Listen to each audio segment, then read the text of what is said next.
We are finding ourselves in a space of a digital world. Yes. A digital world where now there's a lot of robustness even in the way people go about employment, people go about jobs, and Yes. everything. So it's like young people have been dropped into this space where you have to figure out everything. Yes. You're coming from a different system, a different education system. You're moving into a different world. Yes. It's a digital world and everything else, right? Yes. So in the same spirit of talking about what do we change, and in the same changing world, Yes. right? In your opinion, what should a young person finding themselves in this space? Yes. You studied in the quote-unquote factory education system. Yes. You are now finding yourself in a totally different environment which you have to cope. Like Yes. you're saying, you're probably skilled, but there are no jobs, Yes. right? And you're in a position where the world is also digital. Yeah. There's so much to be done. There's Yes. so much that can be done, right?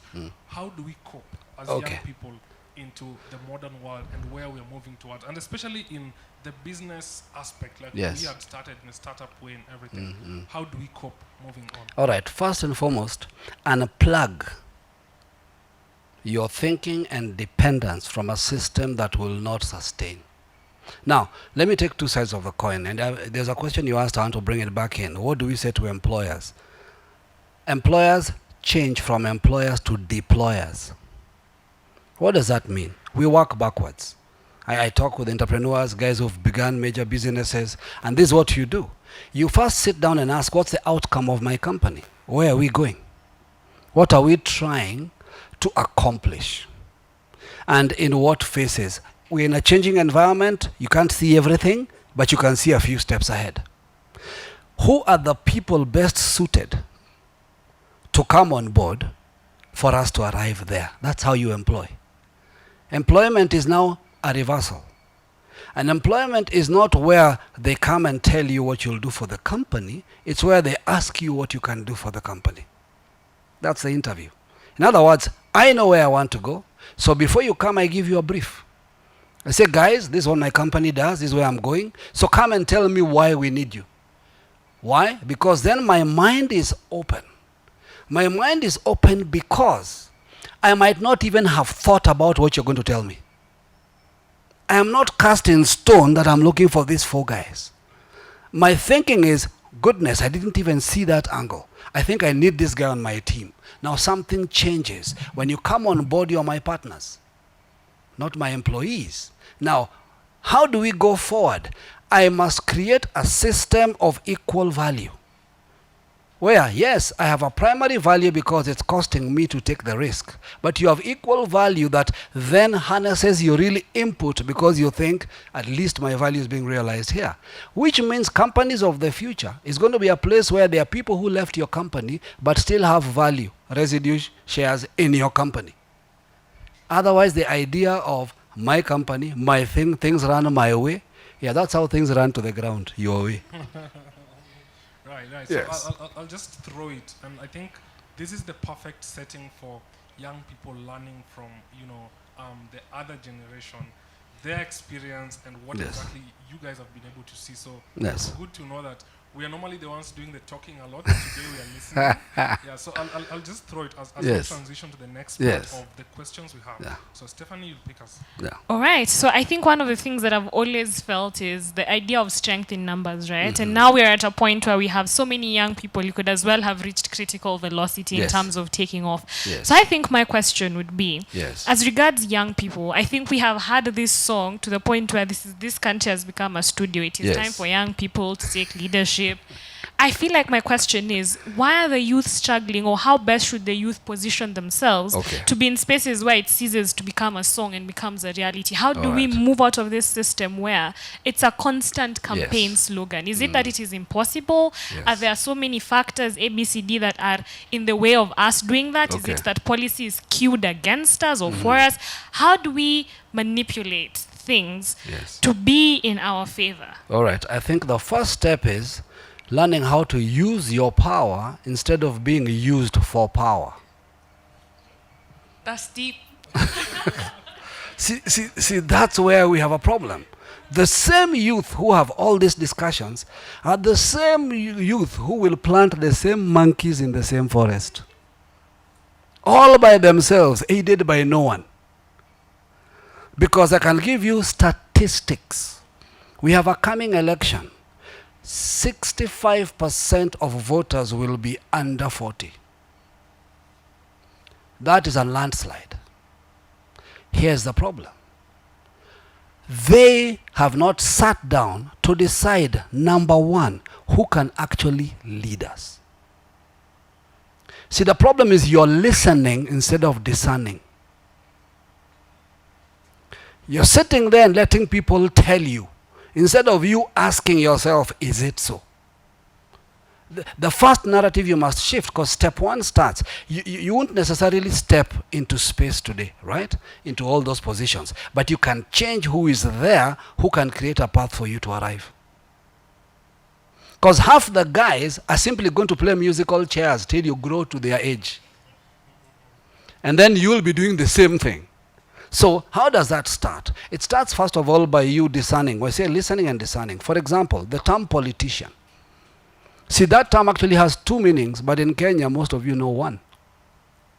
See, politician is supposed to be a leader who is effective in governance. That's the original meaning. So let's take that against the current guys you know. Let's just do a checklist and see if they fit. Where do We bash them here every We day, will so- be banned from this world. So, it's time to stand up and say, look, I don't care how many campaigns you do. I don't care how much money you pour. I don't care what rhetoric or how many bloggers you hire. We are a new movement that have only these standards. You don't fit, you're out. That's where you take your power from first. Where you say, what does politician mean effective in governance? Listen, you're not going to experiment with me. I'm going to check your company. I'm going to check your family. I'm going to check your history. And I'm going to see if it fits the bill. If it doesn't, I don't care how popular you are. You're not my leader. You start there, you know what's going to happen? They're going to stop giving you handouts. They're going to stop trying to rally you. They're going to start trying to convince you. And that's where you want them. You want them to come and sit here and prove to you in a language you understand the next step. Don't give me a big phrase, BBI, or bottoms up. Don't give me a phrase. Give me steps. Let us sit and debate those steps.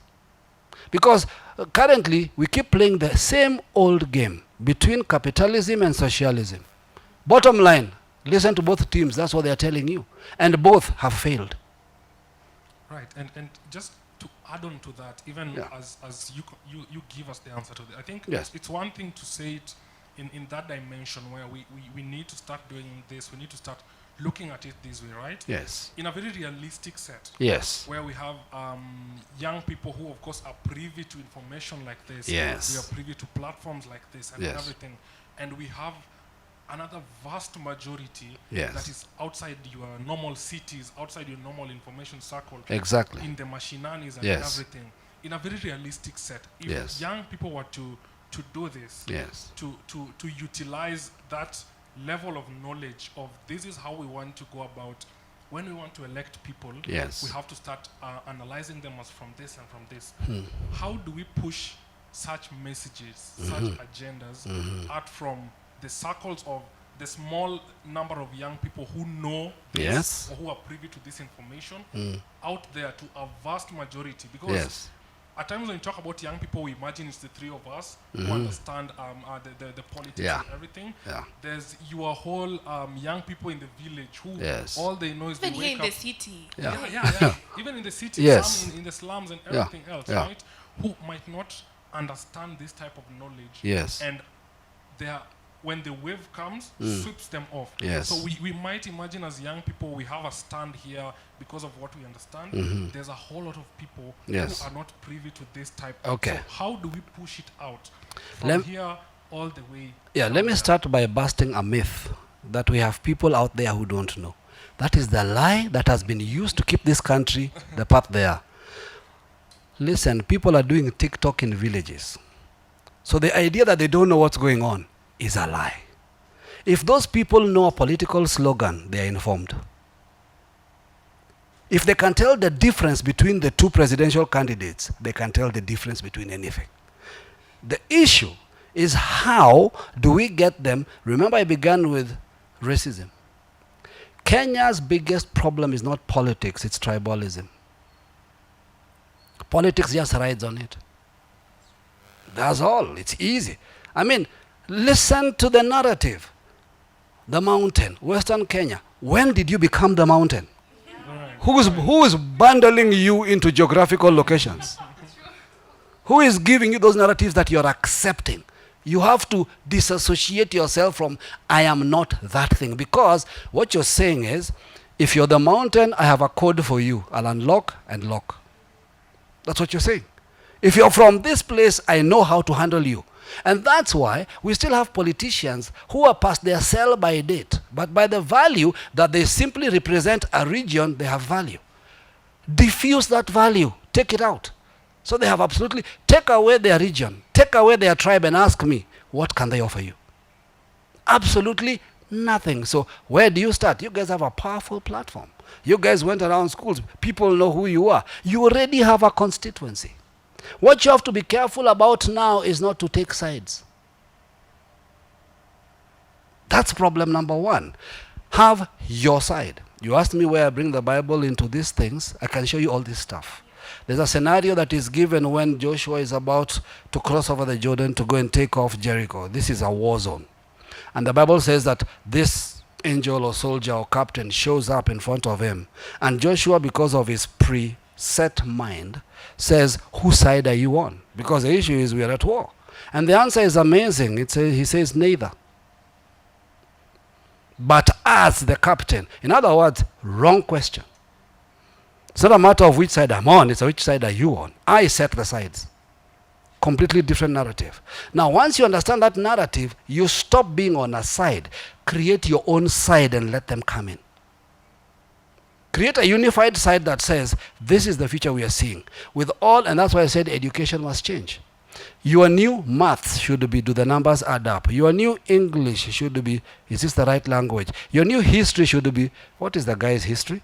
Apply the same things you had in school, but bring a new template. That says basically, who has been consistent? Who's always changing narrative? I'd rather a consistent crook because I know where he stands. I know how to avoid him, and I know when to deal with him. Than a guy who is a crook today and a cop tomorrow. That's a dangerous guy. You don't know what side he's on. So what you guys sit down and say, look, when we look at the changing economies, when we look at the way the world is changing, because you have to stop thinking of yourself as youth in Kenya. Think of yourself as global youth. Where is our relevance on the global platform? When we see how everything else, what do we bring to the table? What is the value we are bringing? Which leaders will provide an environment for us to do that? And until they can tell us that, we're not interested. Because, let me tell you, today if you go through the potential list of presidential candidates, and I won't give you mine, but he's not on anybody's ballot list. But he would probably be the guy who would transform this nation completely because he has the competence to do so. But half of you won't listen because you're thinking mountain. You're like, you guys, National Geographic is not time for elections.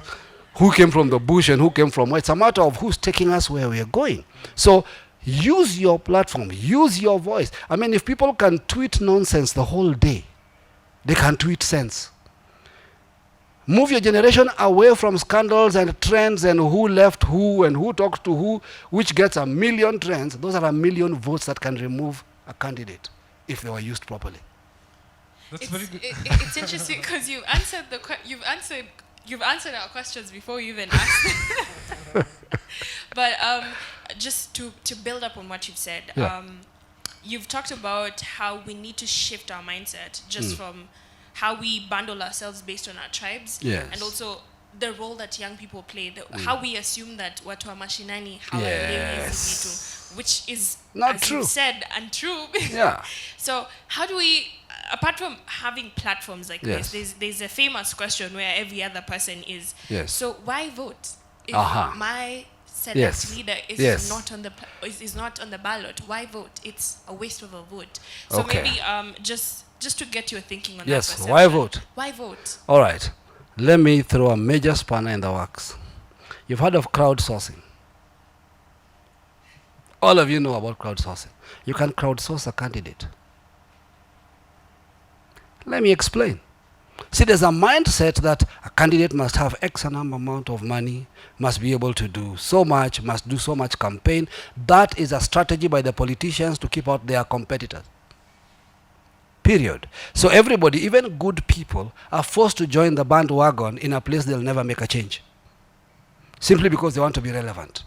So how do you start crowdsourcing? If you have the right movement and the right candidate, you can say, guys, you see, half the people don't know Obama won an election by crowdsourcing.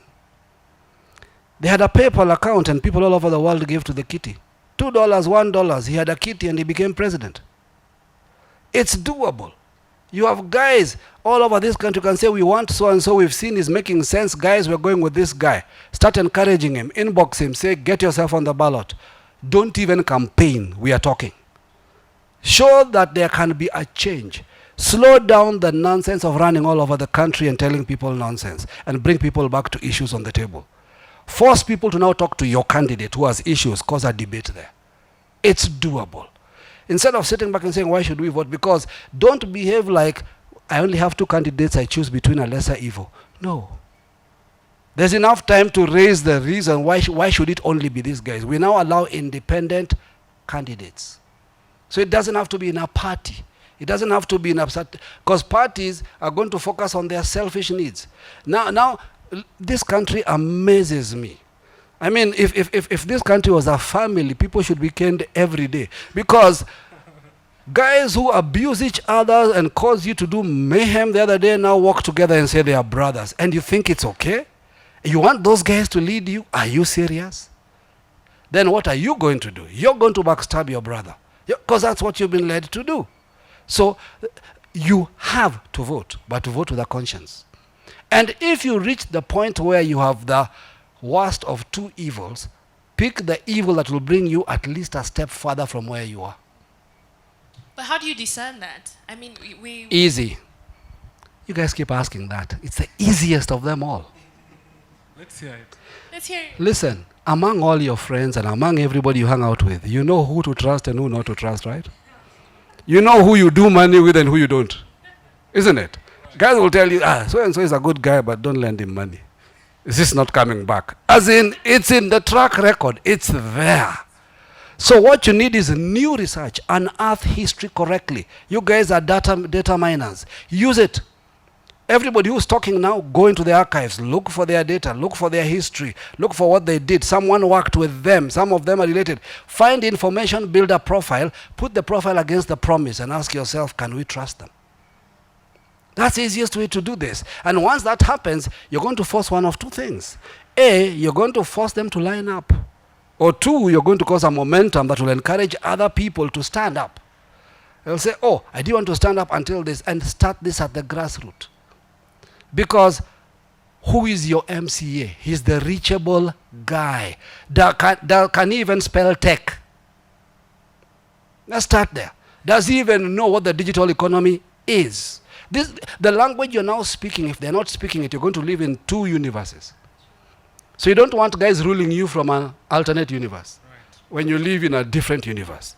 So I personally believe, because of social media, because of technology, which has been abused, by the way, up to now, because when the concept of bloggers began in this country, there were consciences of the nation.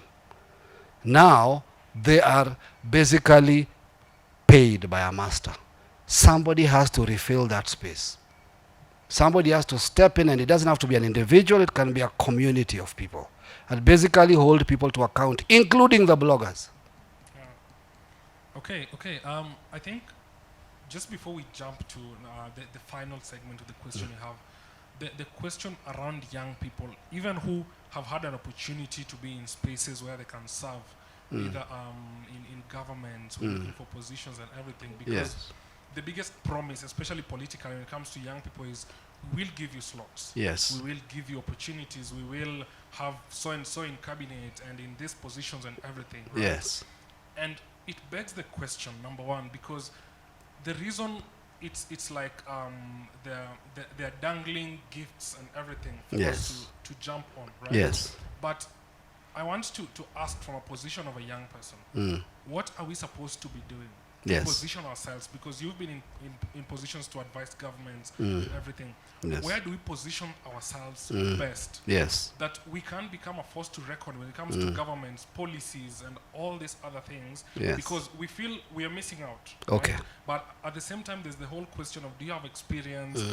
Wait for your time and everything. Yes. How do we position ourselves in places where we are relevant to governments, we are relevant to parliament, we are relevant to the seat on the table where decisions are being made as young people, so that it's not a matter of we're being given courtesy of the fact that we are under a particular age, but we have a relevance that we must have so and so on this table for this and this and this to happen. Okay.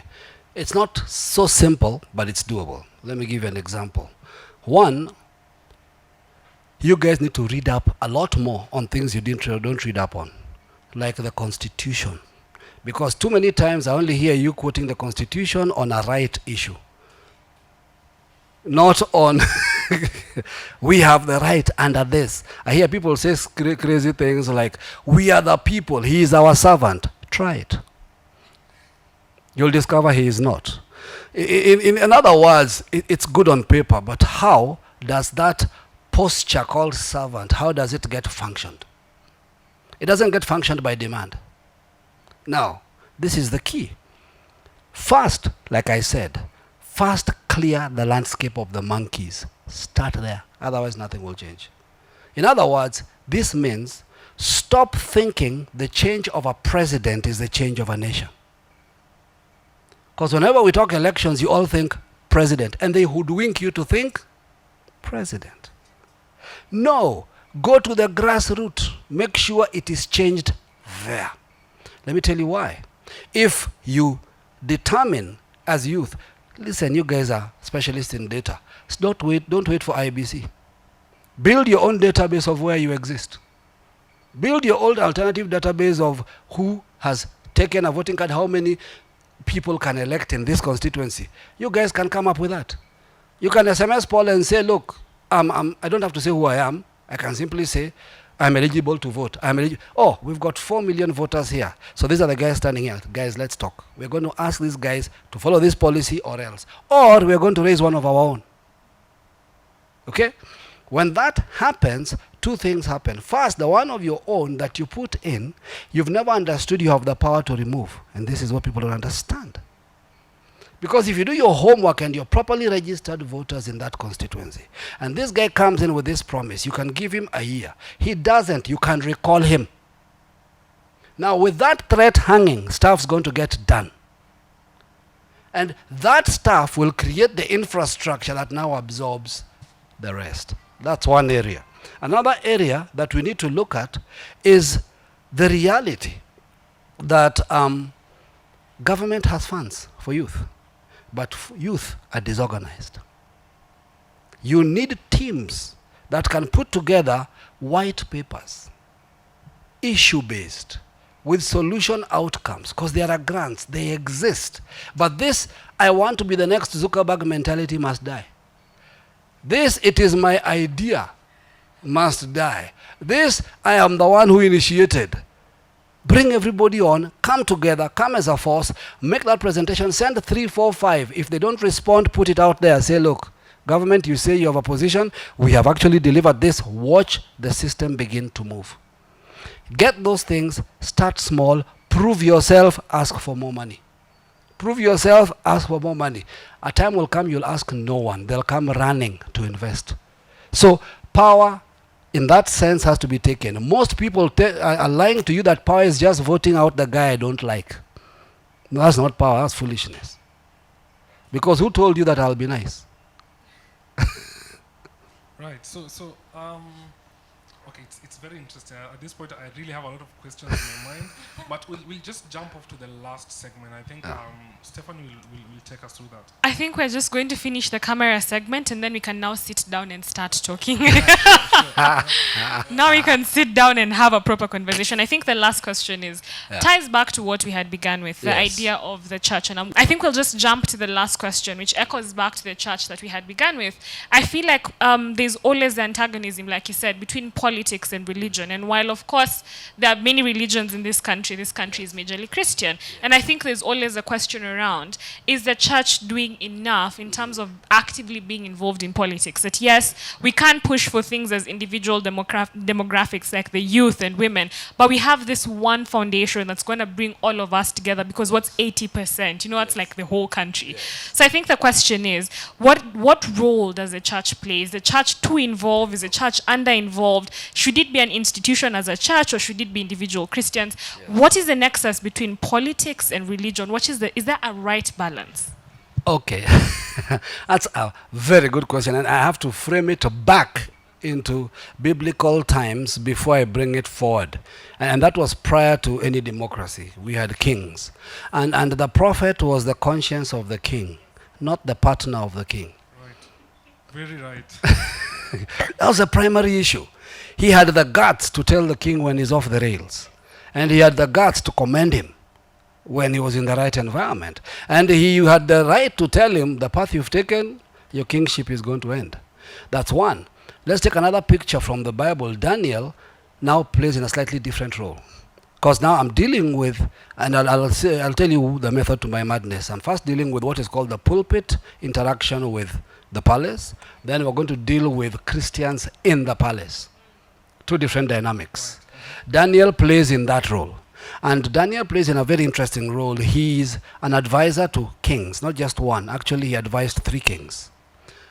And what happened was Daniel was always invisible, but he ran the nation.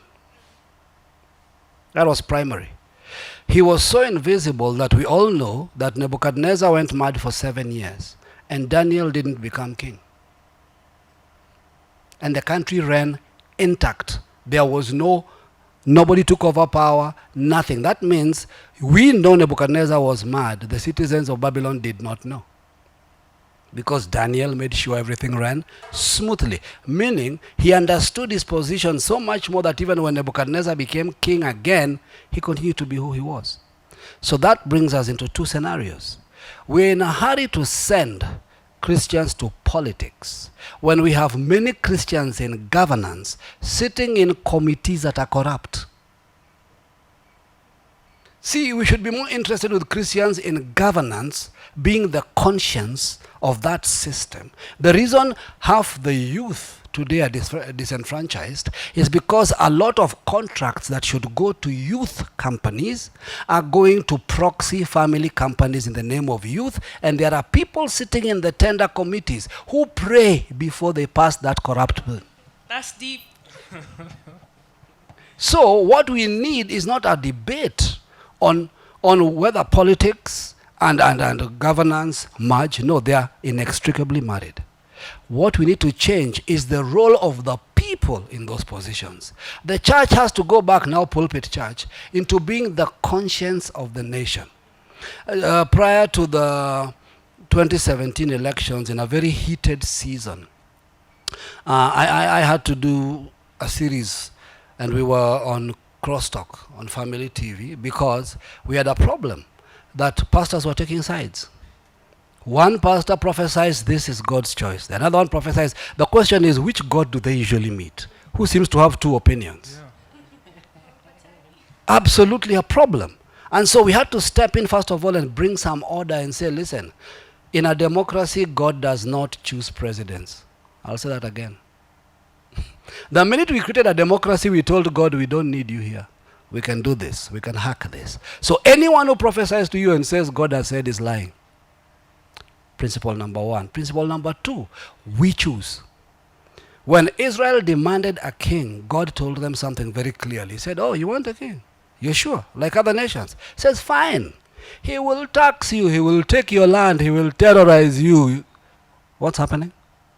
Democracy didn't come from God. It came from us. So the issue is, democracy doesn't have to change. We need to change. If we carry out what we claim we are carrying out, it will work. But if we use it as an excuse to our selfish means, it will not work. So, what is the church's role? The church's role should be conscience. Conscience meaning. And I'll tell you, I've had opportunity to meet national leaders in some countries, and I refused photo ops. I refused open discussions. I had private meetings. Why? If I'm going to be the conscience, I need to speak to the leader so that he can do things a certain way. Since he says he fears God, and he says he wants an opinion, he wants a prayer, I said, no, I don't need to bring you a prayer. You have enough people in your country to pray for you. That's not my assignment. My assignment is to tell you, this is the way your nation should go, and if you are this kind of a person, your nation will prosper. If we did more of that behind the scenes, we'd have greater leaders without visibility. And the leaders would have the comfort of coming to see you in private to ask for advice, because they want to do the right thing. What have we done now? We are allowing them to come to our pulpits to preach their politics. What are they doing there? Tell me the day they'll invite you to parliament to speak. It will not happen. So get them out of your churches. Have a private conversation with them. Talk to them, advise them. When they are wrong, call them out. When they are right, commend them. And pastors, you need to know what God is doing next so that you can advise them properly. The problem today is pastors are getting handouts. And the minute you do that, your moral authority to speak is gone. Therefore, don't advise anybody. You are now a party member. Support your candidate. Yes. So yeah, just support your candidate. In one word. Yes. Yeah, do you think the church in Kenya has currently constituted yes. all denominations together? Yes. Do you think they have failed in their role concerning politics and the advisory role they're supposed to be playing to governments? In one word. Now that's a tricky question, cannot be put in one word, because first of all, it's bundling, which is not safe. Secondly, I think we have to go case by case, situation by situation, pastor by pastor, which is very tricky. I'll tell you why. Because there's a time that I got on air, I was queried on the issue of pastors stealing money, pastors doing this, pastors doing that. And I said, you see, here lies the problem. You've decided they are pastors. So you're already prejudiced in your query. You're telling me pastors are stealing. I said, no, the guy who stole is pretending to be a pastor. Those two roles cannot function in the same window. It isn't possible to be both. So if he's doing one, you automatically know he's not the other. So when I said that, that's why I say case by case. There are denominations that always go to State House for handouts. There are pastors who have the guts to speak to the leaders. Individuals, not necessarily communities. There are pastors that have policies, churches that have policies that need to be listened to because they have a track record in education, in technology, in the things that they have done that need to be emulated because it is working. So every case has to be looked at in terms of what is it targeting. Is it targeting? Some churches are great on leadership. Some are great on governance. Some are great on education. So let's give them context. Right. And, yes. And I think based on the conversation, this is really why we came up with the concept of who's in the circle. Because a lot of us, especially as the young people, we want to sit down and listen. We want, the iron to continue sharpening the iron. So thank you so much. I think at this point we'll wind up, but just before I wind up, I'll just have a word from my colleagues, Jane, Steph, then I'll close off the show. Thanking you for showing up. So Jane, let's go. I was already signaling Steph to start because, man, I feel like I have 60 tabs open and I have so much to process and I don't even know where to start or where to finish. But thank you so much for coming to our show. I think my biggest takeaway is perception. Perception is everything. I think the way we talk about it as branding or as PR, but like perception is at the core of our virtue and who we are. So that's my biggest takeaway. Stephanie? Gosh, I can't even say there's one particular big takeaway. I feel like the conversation has just begun. But I think the one thing that I like from this entire conversation is the idea of action. I think more and more I see that it is not necessarily about how good it is on paper. It's about how do we translate this into action. And I think one of the things that I've enjoyed most about this conversation is the practicality of the steps. That it's no longer really do this and that's it. It's go out there and colonize the world, ye young people. No. I think I've really enjoyed that. And I really hope that the host is going to really campaign for us to get a part 2 of this. Right. Hopefully we can have a part 2 for this. Okay. Thank you so much, Mr. Charles. It was my pleasure. Up. And this is the level of conversation we want to continue pushing. And this is really why we invited you to our platform. And hopefully we can use it to inspire more young people. Let them listen to such voices. Let us continue shaping the perception of even the generation that's coming. So to our viewers, that's it for this first episode of Who's in the Circle. Hopefully we can host more people who are going to continue sharpening this generation in terms of matters, politics, business, social issues, because we understand that the cross-generational difference, we want to curb that gap in terms of how many conversations can we have that are going to be inspiring these days. So from us, it's goodbye. Till next time.